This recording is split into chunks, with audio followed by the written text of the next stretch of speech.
오늘 오늘부터 이제 마태복음에 대해서 우리가 살펴보려고 합니다. 사복음서다 이르면 마태, 마가, 누가, 요한 이렇게 해서 예수님의 사역과 또 예수님에 대해서 행적에 대해서 이렇게 소개하는 그런 복음서들인데요. 이 마태와 마가와 누가와 요한 이 모든 것들이 보면 저마다 다 특색이 있어요. 근데 그 중에서도 이제 구약이 끝나고 신약이 시작되는 그 가운데 가장 첫 번째 성경이 바로 뭐죠? 마태복음입니다. 그러니까 그만큼 이 마태복음이 신약 성경에서 가장 앞에 있다는 것은 어떤 의미에서 신학적으로도 굉장히 중요성을 띠고 있기 때문에 이 마태복음이 신약 성경에 있어서 제일 첫 번째 있는 것이라고 생각이 됩니다. 그래서 우리가 이 마태복음을 특별히 구약과 신약을 연결시켜주는 그런 신학적인 성격이 매우 강한 성경이다. 이렇게도 우리가 말을 합니다. 그리고 이 마태복음은 당연히 마태가 기록한 복음서입니다. 마태가 이것을 기록한 목적은 예수를 구약에서 예언하고 또 유대인들이 대망했던 바로 그 메시아로서 그 왕으로 나타내는 것이 바로 이 마태복음의 목적이라고 할 수가 있어요. 우리가 마태복음을 쭉 읽어보면 그런 소위 마태의 신학이라는 것을 발견할 수가 있습니다. 마태의 신학. 그 다음 마가도 그렇고 누가도 그렇고 요한도 그렇고, 그래서 이런 복음서들을 읽어보면 저마다 이 복음서 저자들의 신학적인 특성을 보여줘요. 오늘 이제 우리가 마태복음에 대해서 좀 개괄적으로 얘기를 좀 드리고, 그러고 나서 우리가 오늘 본문의 내용도 짧게 몇 가지들을 좀 짚어보려고 그럽니다. 이 수요 예배 때는 뭐 이제 한꺼번에 여러 가지들을 다 이렇게 한꺼번에 다 할 수는 없어요. 그래서 제가 가장 간단하고 또 중요한 내용들만 이렇게 추려서 말씀을 함께 나누면서 이 수요 저녁은 이렇게 마태복음을 가지고 또 계속 살펴보려고 그럽니다. 이 마태가 이 복음서를 기록하는 그 당시는 이미 예수님께서 승천하시고 하늘로 가신 이후에 초대교회가 왕성하게 막 이렇게 발전하고, 그리고 동서사방으로 사도들이 복음을 전하고 나아가는 바로 그런 시기에 기록된 것입니다. 그런데 당대의 유대인들은 이 메시아고 그리스도가 오시리라는 것은 알고는 있었지만 그가 육체로 임하실 것이다 라고 하는 것에 대해서는 쉽게 상상하기가 어려웠어요. 왜냐하면 그들이 섬기는 하나님은 여호와신데 그 하나님은 너무나 크고 너무나 거룩한 분이시기 때문에 어떻게 그런 하나님이 우리와 같은 사람이 될 수 있느냐, 이런 생각들을 가지고 있는 사람도 많았어요. 그리고 또 당시 유대 사회는 문화적으로도 이미 오랜 동안 이 헬라 제국 아래에 복속되어져 있었고, 또 헬라 제국이 깨어지고 또 로마 제국이 또 들어섰죠. 그래서 예수님은 이 로마 시대 때 태어나신 거예요. 그래서 이 로마의 세계와 신앙과 그런 세계관에 물들어 있어가지고 당시의 유대인들은 이런 이교적인 사고방식을 하나님이 성육신했다, 하나님이 사람이 되셨다, 이런 것을 이교적인 생각이라고 여기기도 했어요.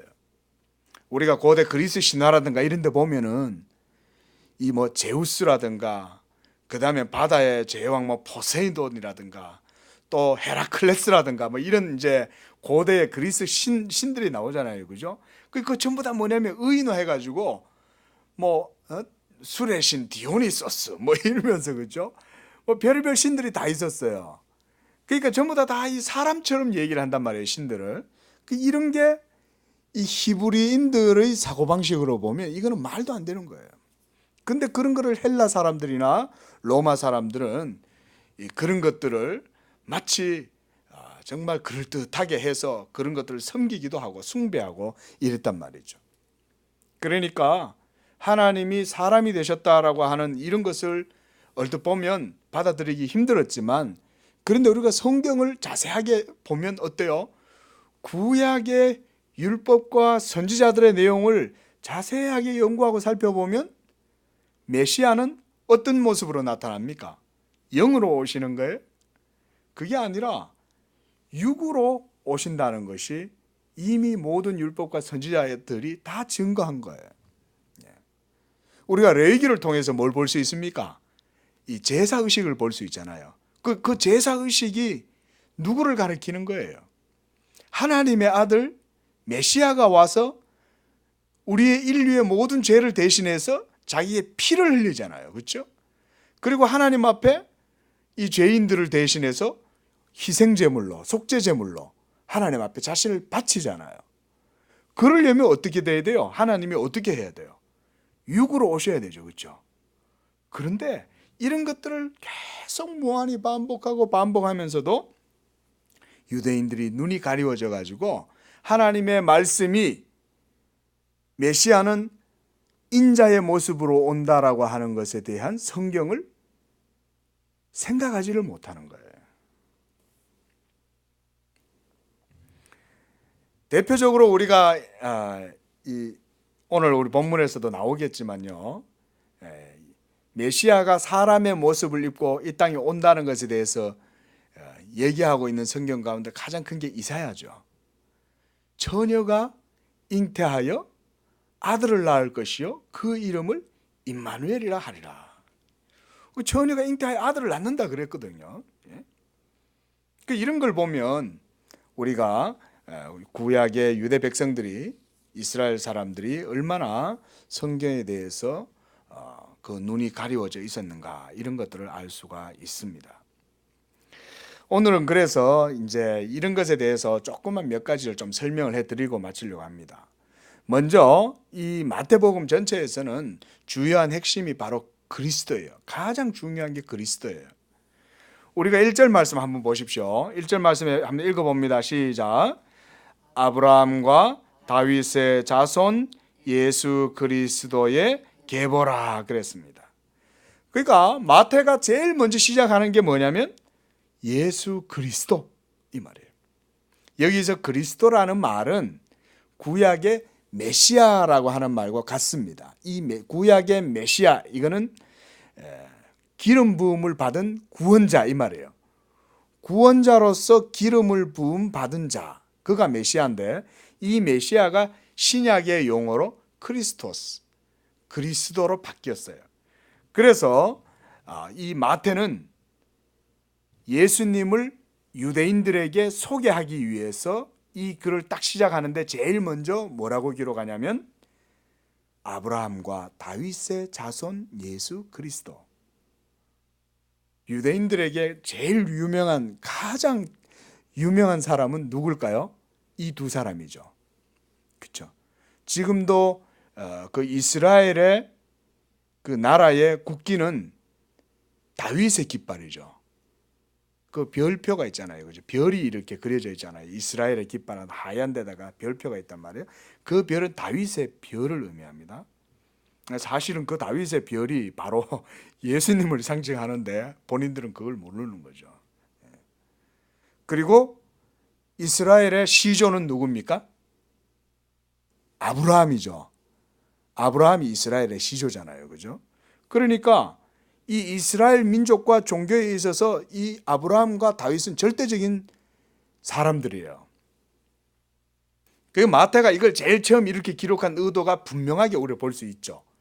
뭐냐면 아브라함과 다윗의 자손이 바로 누구냐면 예수고, 그가 바로 그리스도다, 이 말을 하는 거예요.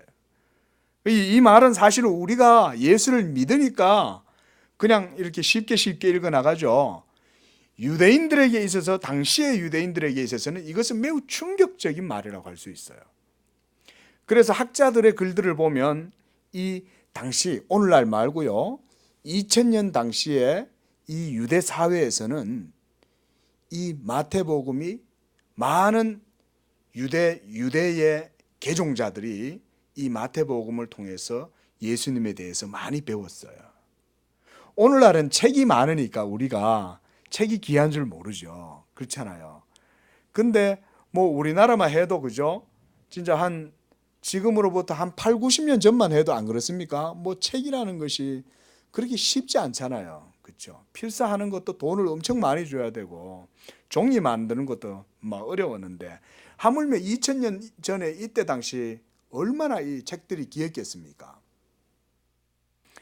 그러니까 이 마태복음이라든가 이런 것들을 우리가 볼 때는 우리가 좀 도움을 얻기 위해서 어떤 설정이 필요하냐면 내가 지금이 아니라 2000년 전에 마치 영화를 보듯이 2000년 전에 일어난 그 일들을 바라보듯이 그런 눈으로 우리가 좀 볼 필요가 있어요.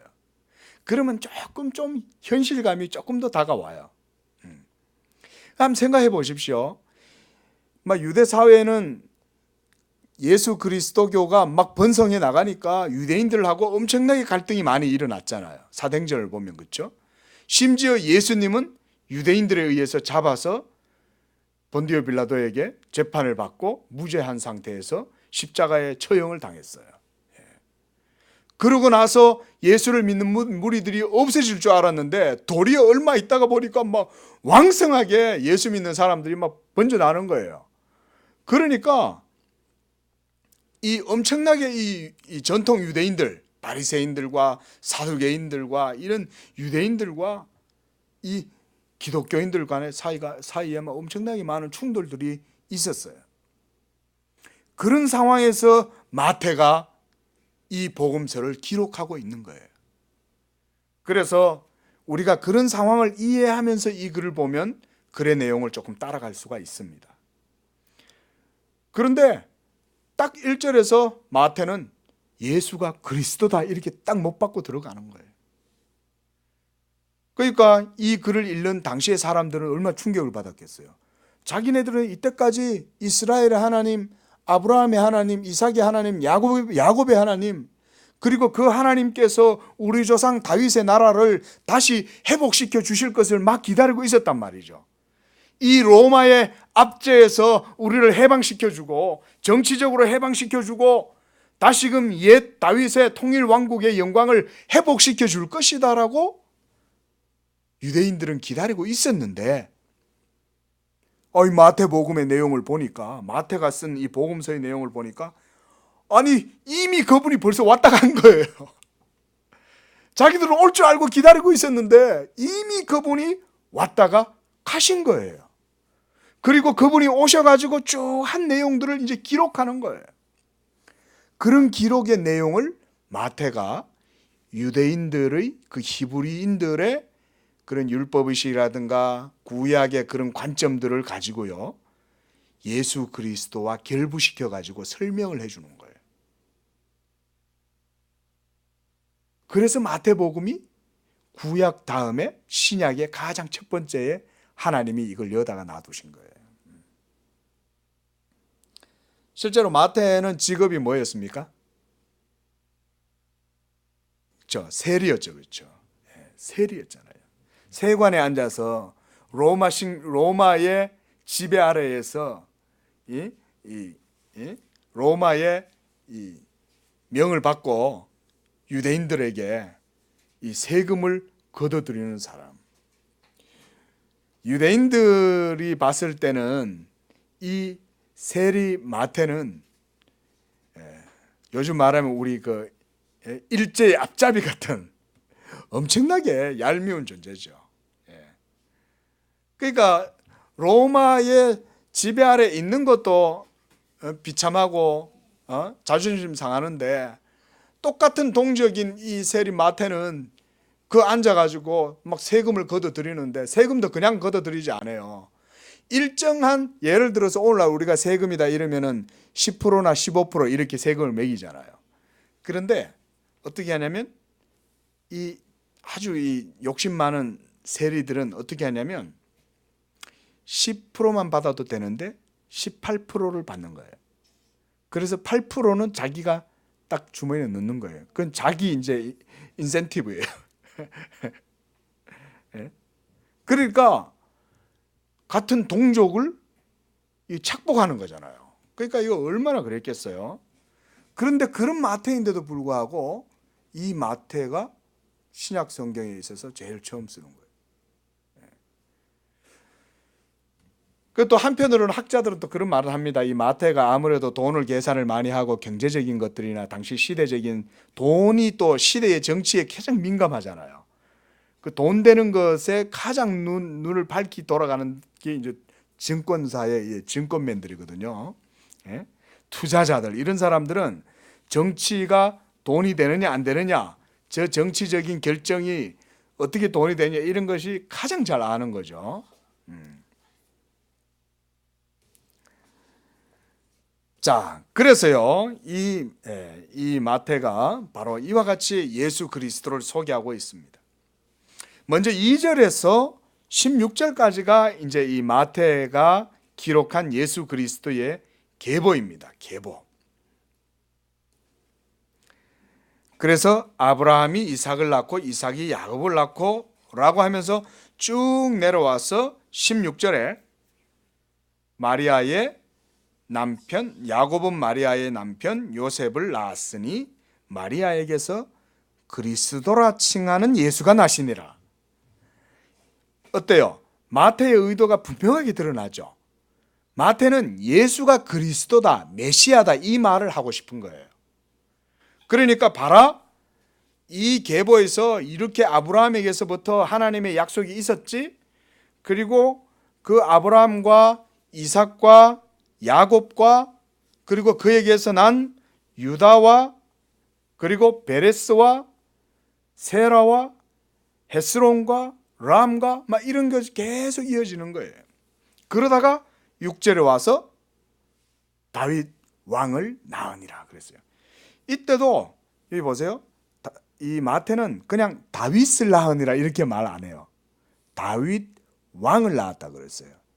우리가 성경에서 구약 성경에서 다윗 왕은 누구의 예표입니까? 예수님을 예표합니다. 다윗 왕은요. 왜냐하면 우리가 예수님을 다윗의 자손 예수여 이러잖아요. 그게 뭐냐면 하나님이 다윗에게 구약 시대 때 다윗에게 이 언약을 베푸시는 거예요. 그래서 내 종 다윗의 나라가 영원할 것이다. 내 종 다윗의 왕위가 영원토록 경고할 것이다. 이렇게 다윗에게 약속하셨어요. 그 왕위가 영원할 것이다. 다윗의 나라가 영원할 것이다. 네 자손이 영원히 나라를 다스릴 것이다 라고 얘기할 때 바로 이 다윗의 언약을 통해서 그리스도가 계속해서 계시가 된 거예요. 계시. 그래서 다윗은요, 사실은 우리가 왕이기도 하지만 신약 성경을 보면 다윗은 선지자라고도 칭해집니다. 선지자. 선지자의 특징은 뭡니까? 성령의 감동과 감화를 충만하게 받는 사람이 선지자죠. 성령의 감화를 받아야 예언을 하잖아요. 그죠? 근데 그 예언이 가장 두드러지게 나온 게 어디예요? 다윗의 뭡니까? 시편이죠. 그렇죠? 시편에 보면은 요즘 우리가 이제 새벽 기도 때 시편을 본단 말이에요. 어제도 다윗의 그 시편이 메시아 시편이고 이렇게 메시아 시편이 이 시편 속에는 많이 있어요. 그런 걸 보면 다윗이 성령의 감동이 되어 가지고 이 그리스도에 대해서 예언한 내용들을 우리가 많이 볼 수 있습니다. 그런 의미에서 우리가 다윗을 선지자다 이렇게 말해요.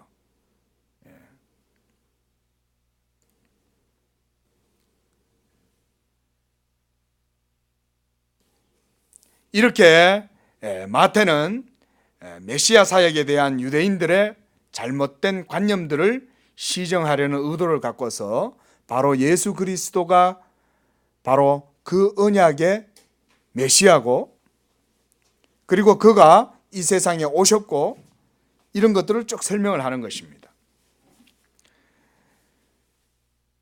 자, 그래서 이제 17절에 보면 모든 대수가 아브라함부터 다윗까지 14대고 다윗부터 바벨론으로 사로잡혀 갈 때까지 14대, 바벨론에서 그리스도까지가 또 14대다. 이렇게 설명을 해주고 있습니다.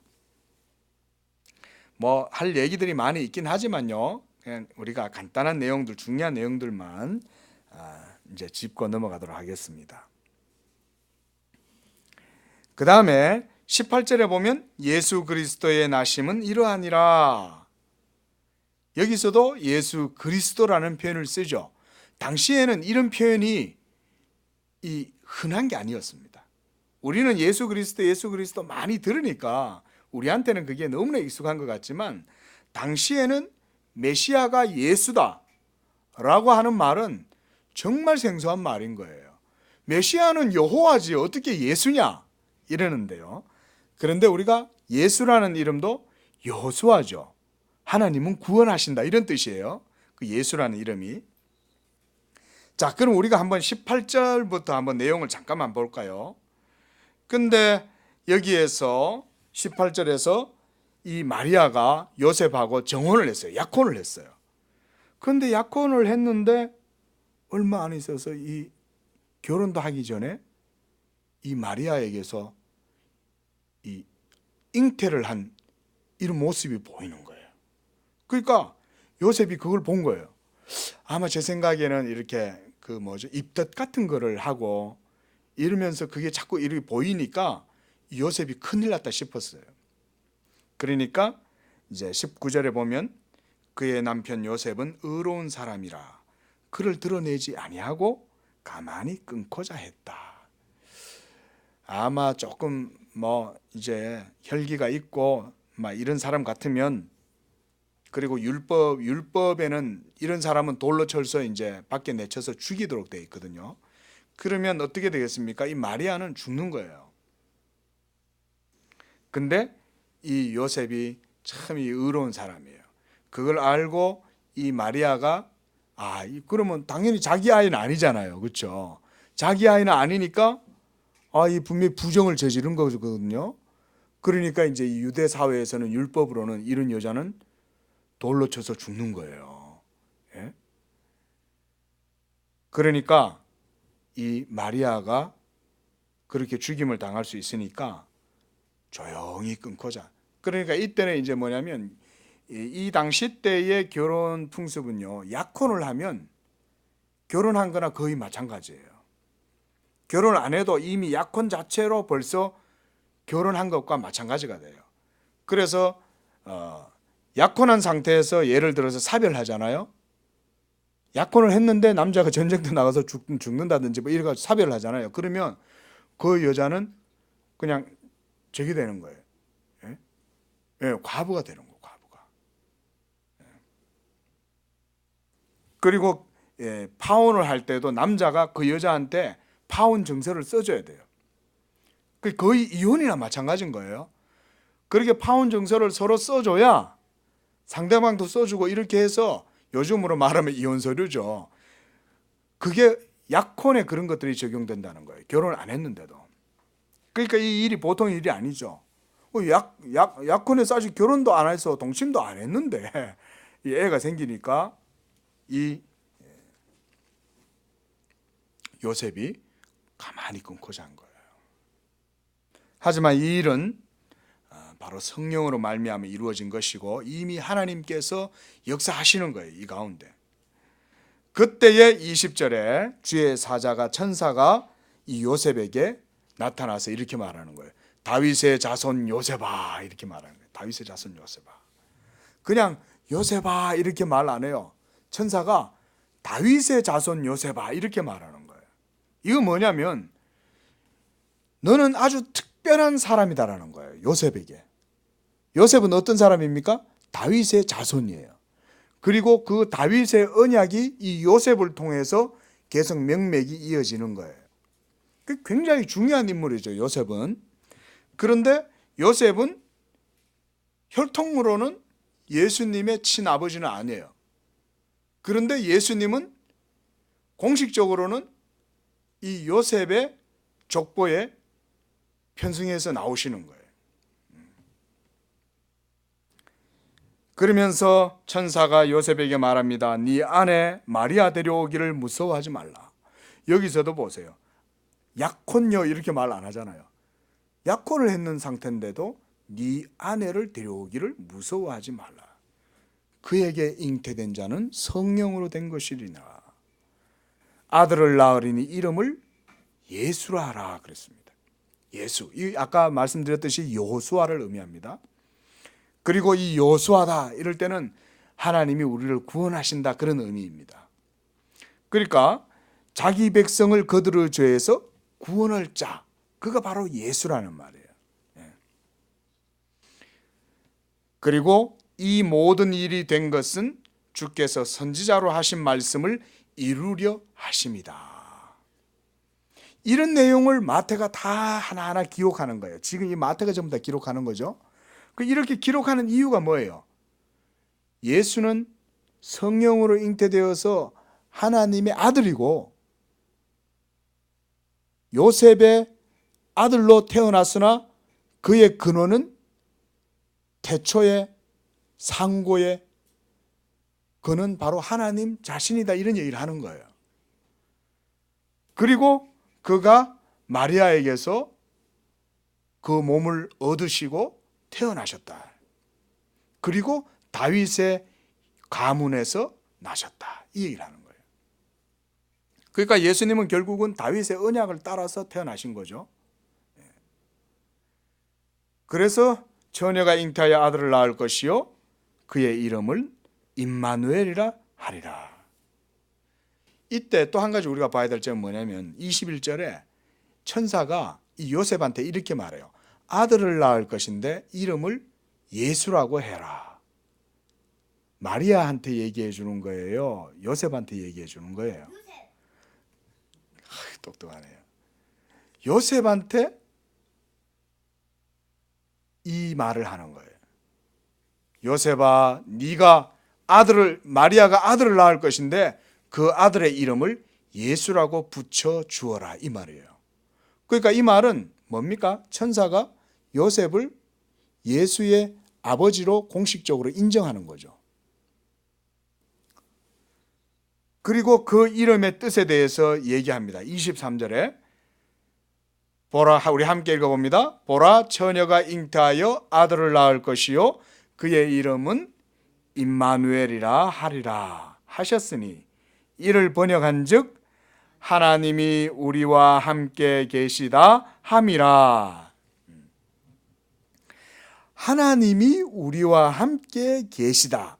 이것이 바로 임마누엘의 뜻이고 이것이 이사야 선지자가 예언한 내용이에요. 사실은 우리가 이 마태복음 1장에서 가장 중요한 말이 있다면 바로 이 임마누엘이란 말이에요. 임마누엘. 하나님이 우리와 함께 계신다 그 말입니다.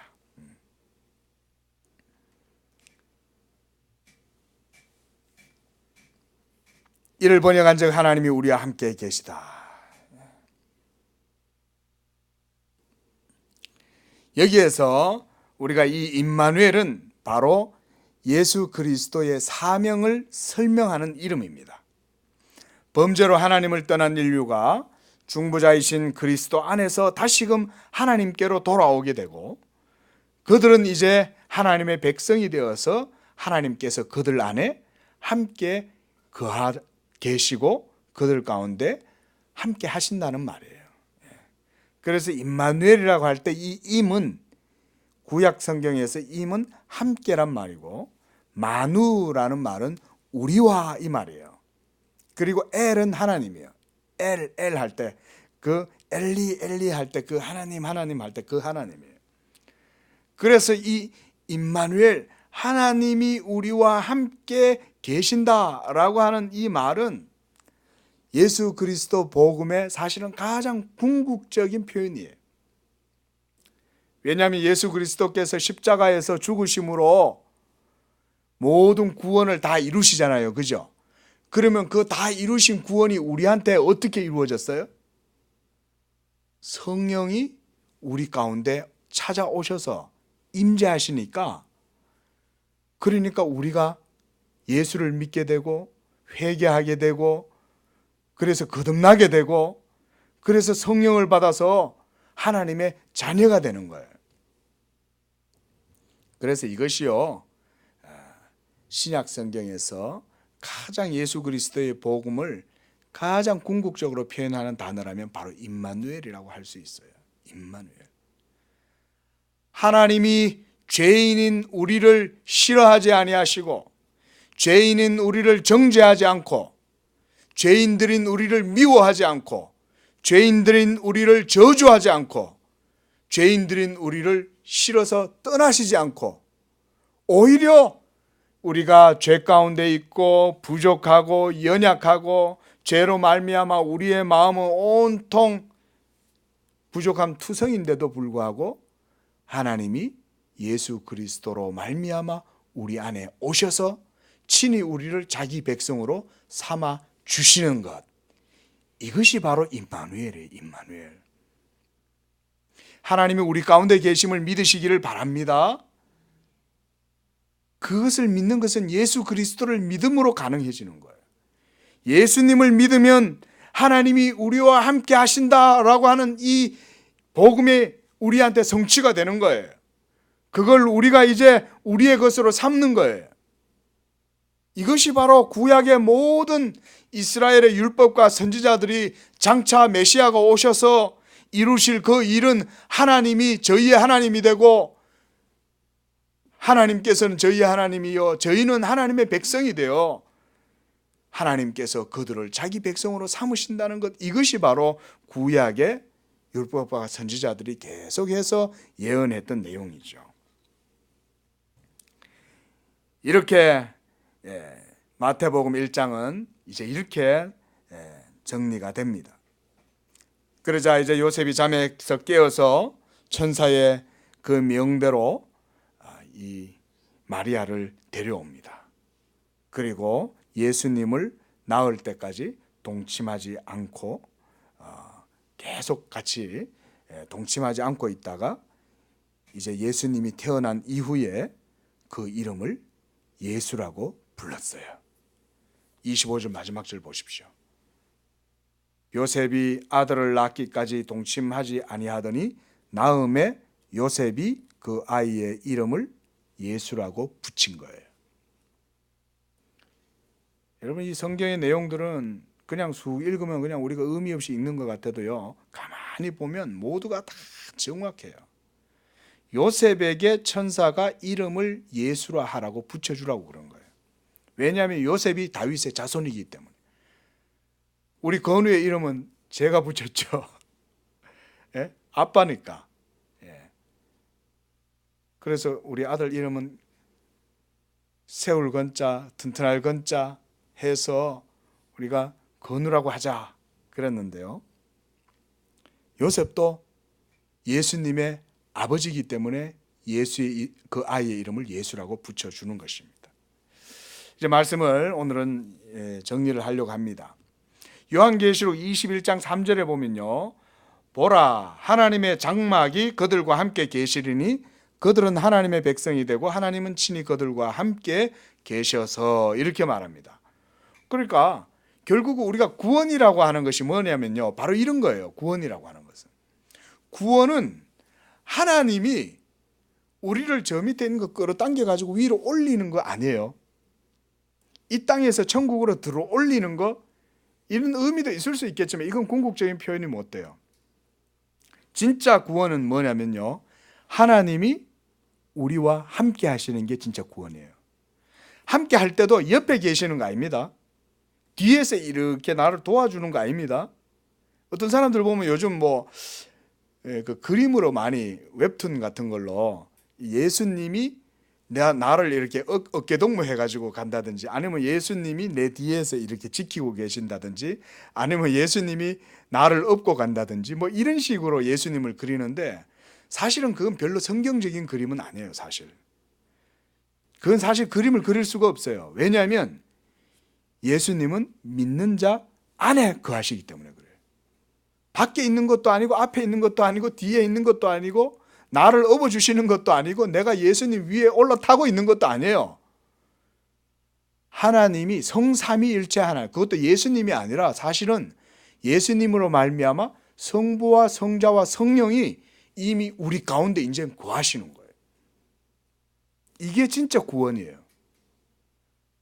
복음이 말하는 구원은 이런 겁니다. 그러니까 사도 요한이 이 마지막 그 계시록에서 21장 3절에서 보라 하나님의 장막이 그러잖아요. 하나님의 장막. 그 뭡니까? 하나님의 성전이잖아요. 하나님의 성전이 그들과 함께 계신다. 그러니까 우리가 바로 성전이죠. 너희는 하나님의 거룩한 성전이다 그러잖아요. 여기서 이제 제가 이제 우리 성도님들께 잠깐 하나 더 말씀을 드리고 마치려고 합니다. 뭐냐면요. 우리가 지금 이것은 예배당입니다. 여기 성전 아닙니다. 하나님이 우리와 함께 하신다는 이 사실을 정말로 아는 사람은 이런 거 예배당이라 그러지 성전이라 안 그래요. 그 오순절 그 교파에서 뭐 어디 성전 무슨 성전 어디 뭐 저쪽 뭐 어디 강북 성전, 이 성전이라 이름을 그렇게 붙여가지고 전부 다 거기에 전부 다 그 막 다 성전이라 그래요. 예배당입니다. 예배당. 성전은 누가 성전이에요? 우리가 성전이에요. 너희는 하나님의 거룩한 성전이라 그랬거든요. 성전은 하나님의 택한 백성들이 성전이에요. 그리고 하나님은 그 택한 백성들의 영혼 속에 성령으로 그 속에 함께 계세요. 그게 진짜 복음의 은혜를 받은 사람들이 하는 고백이에요. 그리고 예수님만 우리 안에 거하는 게 아니에요. 예수님이 우리 안에 찾아오실 때 성령으로 찾아오시고 성령은 또한 하나님 아버지의 마음으로 우리 안에 오세요. 그래서 우리 안에는 성부와 성자와 성령 삼일체 하나님이 진리로 역사하시는 거예요. 바로 그 진리의 삼일체 하나님이 우리 안에 계실 때 우리가 진짜 진리의 빛을 깨닫고 하나님의 인격을 그래서 체험하는 거예요. 그게 진짜 하나님을 아는 거예요. 삼일체 하나님을 고백할 수 있어요. 바로 그 하나님은 임마누엘 하나님, 우리 속에 오시는 바로 그 하나님. 이렇게 마태는요, 바로 그 예수가 그리스도시고 그 예수가 임마누엘, 구약에서 약속하셨던 하나님이 우리와 함께 계신다. 나는 저희의 하나님이 되고 저희는 내 백성이 되리라 하신 그 언약을 성취하신 분이 바로 이 예수고 그가 바로 그리스도다. 이 말을 오늘 전하고 있는 것입니다. 기도하겠습니다. 하나님 아버지, 오늘 이제 마태복음 1장을 통해서 예수가 바로 그 이스라엘 구약의 모든 역사의 율법과 선지자들과 백성들이 대망했던 바로 그 그리스도시요 메시아라는 것을 증거하고 있습니다. 하나님 아버지, 그러나 유대인들이 그 율법의 베일에 눈이 가리워져서 예수님이 왔을 때 예수님을 알아보지 못하고 도리어 이방 나라들과 결탁하여서 그리스도를 십자가에 못 박아 죽게 해버렸지만, 그러나 하나님께서 성령으로 말미암아 이제 많은 사도들을 세워서 온 땅에 예수 그리스도의 복음이 증거되게 하시고, 예수가 바로 아브라함과 다윗의 자손이시고 구약의 율법과 선지자들이 증거했던 바로 그가 예수 그리스도시란 것을 오늘 증거함을 보았습니다. 하나님 아버지, 예수 그리스도께서 이 땅에 오셔서 이루신 그 의는 이제 임마누엘의 그 은혜와 약속으로 우리 가운데 주어졌고, 신약의 우리들은 예수 그리스도를 믿음으로 이 임마누엘의 은혜를 누리게 하심을 인하여 감사를 드립니다. 이제 앞으로 마태복음을 보면서 예수 그리스도의 복음의 이 은혜와 진리를 더욱 깊이 깨달아가는 시간이 되도록 축복하여 주시옵소서.